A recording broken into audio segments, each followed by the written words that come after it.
हम आज बात करेंगे उस विषय पर जो अचलपुर शहर, ऐतिहासिक शहर के शाहदुर रहमान गाजी रहमतुल्लाह अलैह की वो दरगाह के बारे में बात करेंगे, जहां अभी 12 सितंबर 2022 से यानी कि मंडे से रस्म मंगनी अदा की जाएगी। हाल ही में महाराष्ट्र ऐतिहासिक नगरी अचलपुर, जो भारत की राजधानी किसी ज़माने में रह चुकी है, लेकिन शाहदुर रहमान गाजी की वो प्यारी सी दरगाह खूबसूरत, जिसे भारत मेरे साथ यहाँ मौजूद है शाहदुर रहमान गाजी रहमतुल्लाह अलैह की दरगाह के खादिम, जिसे और ये शाहदुर रहमान गाजी की इनकी सेवा कर रहे हैं आने वाले ज़ाहिरीन की हजरात की।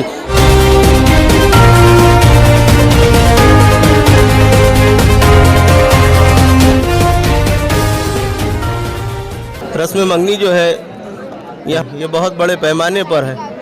इससे कब्ल यानी 40 साल 50 साल पहले से भी हम अपने बचपन से देखते हुए आ रहे हैं। अचलपुर के सुन्नी मुसलमान बड़े खुशनसीब हैं कि वो रहते हैं तो उसकी हुकूमत में रहते हैं जो अली का बेटा है। मैं एक अपील करना चाहूँगा, जितने भी शाहदुर रहमान गाजी रहमतुल्लाह अलैह के आस्थाने पे आने वाले लोग हैं, श्रद्धालु हैं, उनसे मैं अपील ये करना चाहूँगा कि जब रस्म मंगनी यानी कि पीर के दिन 12 सितंबर को रस्म मंगनी जो अदा की जाएगी, वहाँ मुझे ख़ास तौर से कहा गया है कि एक अपील करें कि जब पान बंटते हैं तो वहाँ ज़्यादा रश ना करें, और कुछ लोग जो होते हैं वो एक एक इंसान, एक एक आदमी 10-10 20-20 पान लेके चले जाता है, तो सबको वो पान मिलना चाहिए और सबके घर वो पहुँचना चाहिए। चलते चलते आदाब, सलाम, सत श्री अकाल, जय हिंद। मैं हूँ रियाज शेख और आप देख रहे हैं TNN 24 न्यूज़ चैनल। हम आज बात करेंगे उस विषय पर जो अचलपुर शहर, ऐतिहासिक शहर के शाहदुर रहमान गाजी रहमतुल्लाह अलैह की वो दरगाह के बारे में बात करेंगे, जहां अभी 12 सितंबर 2022 से यानी कि मंडे से रस्म मंगनी अदा की जाएगी। हाल ही में महाराष्ट्र नागपुर के ताजुद्दीन बाबा का उर्स शरीफ शुरू है और अपनी चरम सीमा पर है। वहीं से जब शाहदुर रहमान गाजी रहमतुल्लाह अलैह की मंगनी की रस्म पूरी होने के बाद 20 दिन बाद फिर से शाहदुर रहमान गाजी का उर्स शरीफ शुरू होने वाला है। मैं आपको बता दूं कि अनेकों कार्यक्रमों को वहाँ किया जाता है, जैसे कव्वाली, दंगल और तरह तरह के प्रोग्रामों को भी अंजाम दिया जाता है। तो आइए हम बात करते हैं। आज हमारे स्टूडियो में मौजूद है अचलपुर शहर के गुड्डू भाई, जो इकरा मदरसा के नाम से काफ़ी फेमस है और किसी ज़माने में इकरा मदरसे को काफ़ी उरूज पे उन्होंने लाया था और चलाया था।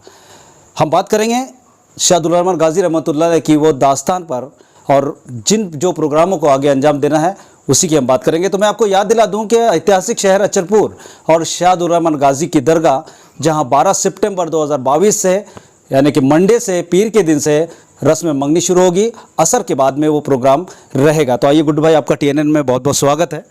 हर साल के मुताबिक इस साल भी जैसा यानी 14 सफ़र 12 सितंबर 14 सफ़र को हमेशा हर साल सदियों से करीब 1100-1200 बरस से ये मंगनी की रस्म अदा की जाती है। तो मंगनी की रस्म जो है वो उसकी पहली शुरुआत है। इससे 22 दिन के बाद में फिर हज़रत शाह अब्दुर रहमान गाजी का उर्स शुरू होने वाला है, जो 9 रबीउल अव्वल से 10 रबीउल अव्वल से शुरू होता है। 10 रबीउल अव्वल को हज़रत शाह अब्दुर रहमान गाजी का रात में गुस्ल शरीफ की जो तकरीब होती है, गुस्ल होता है, और फिर 11 रबीउल अव्वल को आप सुबह में दाखुल की रस्म पूरी होती है। दाखुल का होता है, फिर यहाँ से उर्स का आगाज़ होता है, और यहाँ का उर्स जो है तकरीबन 15 से 20 दिन तक लगातार कंटिन्यू जारी रहता है। कहाँ कहाँ से लोग आते हैं उर्स में शाहदुर रहमान गाजी रहमतुल्लाह? उनके अक़ीदतमंद तो पूरे हिंदुस्तान से वहाँ पर आते हैं। हज़रत शाह अब्दुर रहमान गाजी के अक़ीदतमंद बग़ैर मज़हब व मिल्लत की परवाह किए बग़ैर, और शाहदुर रहमान गाजी का आस्थाना जो है वो हमारे हिंदू मुस्लिम भाइयों की सबकी एकता का जो है वहाँ पर अक़ीदत से वहाँ पर सभी आते हैं, बग़ैर मज़हब मिल्लत की परवाह किए बग़ैर वहाँ पर लोग आते हैं। गुड्डू भाई, ये बताइए कि क्या रस्में होती है मंगनी की, कैसे क्या रस्में होती है, क्यों की जाती है और क्या क्या उसमें प्रोग्राम चलते हैं? सदियों से ये बात यानी करीब 1100-1200 बरस से ये रस्म आपकी अदा की जाती है, रस्म मंगनी की। और मंगनी में जो होता है वो ख़ास जो तबरुक होता है वो पान का होता है। अच्छा, पान तकसीम किए जाते हैं और जागीरदार साहब की तरफ से भी मंगनी की रस्म आती है और अच्छी आती है। और फिर महमूदपुरे से जो नौजवान कासतपुरा जो है वो भी महमूदपुरे से मंगनी की रस्म के पान वगैरह लेके आते हैं अच्छे वहाँ पर। और इस साल खानकाह रहबरिया की तरफ से भी रस्म मंगनी के पान वहाँ पर पेश किए जाएंगे। तो सुना है कि वो पान जो बांटे जाते हैं वो जो हमारी बहू बेटियां जो है जिनको रिश्ते नहीं आते, तो वो पान खाने से रिश्ते आ जाते हैं, ये रिश्ते हो जाते हैं, ऐसा भी सुना था हमने। हाँ, ये अकीदत है लोगों की। और हर बात का इसका मकसद जो होता है वो अपनी अपनी श्रद्धा पर होता है। तो इससे लोगों की आस्था जुड़ी हुई है कि जिन लोगों को जिन लड़कियों को पैगामात नहीं आते तो ये पान खाने के बाद, पान अकीदत से लेने के बाद में चंद दिनों में उनकी शादी हो जाती है। ऐसा कहा जाता है। कहाँ तक सच है ये तो हमको भी नहीं पता, लेकिन सुनते हैं हम लोग ऐसा। और एक बात और कहा जाती है कि शाहदुर्रहमान गाजी रहमतुल्लाह अलैह जब जंग से लड़ते लड़ते हुए उमरी शरीफ तक पहुँचे तो वहाँ गैब से आवाज़ आई कि जंग फतेह नहीं हो रही थी, और आवाज़ आई थी अल्लाह ताला की तरफ से कि अपना सर काट के अपनी माँ की गोद में दे दें, अपनी वालिदा के, और जंग फतेह होगी। तो वहाँ उन्होंने अपने सर काट के अपनी अम्मी की गोद में रखा था। कुछ लोगों का ये कहना होता है गुड्डू भाई कि शाहदुर्रहमान गाजी का सर जो है वो उमरी शरीफ में है और धड़ अचलपुर शरीफ में है। तो आप क्या कहना चाहते हैं? नहीं, ऐसी बात नहीं है। आपका सर मुबारक भी यहाँ पर है, पूरा जिस्म के साथ में आप अचलपुर में है। और वो उमरी में वो जगह है, वो दरगाह जो बनी हुई है, तो वो जगह है जहाँ पर आपने अपनी वालिदा के गोद में अपना सर काट के अपना सर अपनी वालिदा के कदमों में रख दिया था।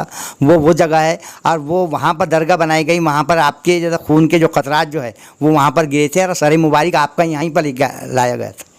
मैं एक अपील करना चाहूँगा, जितने भी शाहदुर्रहमान गाजी रहमतुल्लाह अलैह के आस्थाने पे आने वाले लोग हैं, श्रद्धालु हैं, उनसे मैं अपील ये करना चाहूँगा कि जब रस्म मंगनी यानी कि पीर के दिन 12 सितंबर को रस्म मंगनी जो अदा की जाएगी, वहाँ मुझे ख़ास तौर से कहा गया है कि एक अपील करें कि जब पान बंटते हैं तो वहाँ ज़्यादा रश ना करें। और कुछ लोग जो होते हैं वो एक एक इंसान, एक एक आदमी 10-10, 20-20 पान लेके चले जाता है। तो सबको वो पान मिलना चाहिए और सबके घर वो पहुंचना चाहिए। चलते चलते मैं एक और सवाल पूछना चाहता हूं आपसे गुड्डू भाई कि हमने सुना है कि सबसे पहले ख्वाजा गरीब नवाज़ हिंद वली जो है, ख्वाजा गरीब नवाज़ हिंदुस्तान में आए सबसे पहले, लेकिन कहा यह भी जाता है कि ख्वाजा गरीब नवाज़ से पहले शाहदुर्रहमान गाजी हिंदुस्तान आए। क्या कहना चाहते हैं आप? हज़रत शाह अब्दुर्रहमान गाजी की तारीख़ जो है वो 1200 बरस पुरानी है जी। और ख्वाजा गरीब नवाज़ जो है वो 800 बरस हुए ख्वाजा गरीब नवाज़ को। मतलब आपका कहना है कि ख्वाजा गरीब नवाज़ से पहले शाहदुर्रहमान गाजी हिंदुस्तान पहुँचे? 350 बरस पहले हिंदुस्तान पहुँचे। ये पुख्ता है? ये पुख्ता है। अच्छा, सुना ये भी जाता है कि पहले के ज़माने में शाहदुर्रहमान गाजी की जो नदी बहती थी वहाँ से दूध निकलता था, ये क्या सही है? अब वो ऐसा कहा जाता है, किसी ने देखा तो नहीं है ये बात जैसा। अब वो पुराने बुज़ुर्गों से ये बात चली आ रही है, हो सकता है सच भी होंगी वो। अच्छा, अचलपुर के जो शाहदुर्रहमान गाजी रहमतुल्लाह अलैह का जो मेला शुरू होने वाला है उसमें क्या क्या किया जाता है, क्या क्या प्रोग्राम होते हैं वहाँ? देखिए, 9 रबीउल अव्वल को अभी 5-6 साल से ये हो रहा है कि खानकाह रहबरिया की तरफ से महफिल समा का प्रोग्राम 9 रबीउल अव्वल को रखा जाता है। तो इस साल भी इंशाअल्लाह ताला महफिल समा का प्रोग्राम 9 रबीउल अव्वल को अपने पूरे यानी शान के साथ में रखा जाएगा। और फिर 10 तारीख को आपका गुस्ल होगा और 11 तारीख को दाखिल होगा। अब इस तरीके से उसकी शुरुआत हो जाएंगी। बिल्कुल, मैं सभी शाहदुर्रहमान गाजी रहमतुल्लाह अलैह के श्रद्धालुओं को, पूरे भारत के श्रद्धालुओं को मैं मैसेज देना चाहता हूँ। महाराष्ट्र अमरावती डिस्ट्रिक्ट के ताल्लुका अचलपुर का ऐतिहासिक शहर अचलपुर, जहाँ चर्चित एक दरगाह है शाहदुर्रहमान गाजी रहमतुल्लाह अलैह की, जिनका उर्स 12 सितंबर 2022 को यानी कि सोमवार मंडे पीर के दिन से वो रस्म मंगनी शुरू होने वाली है। वहाँ से 22 दिन बाद उनका उर्स शरीफ शुरू होने वाला है। तो आगे भी बने रहिए मेरे साथ और देखते रहिए TNN 24 news. Cameraman Sajjad Tiwari के साथ रिया शेख, नागपुर।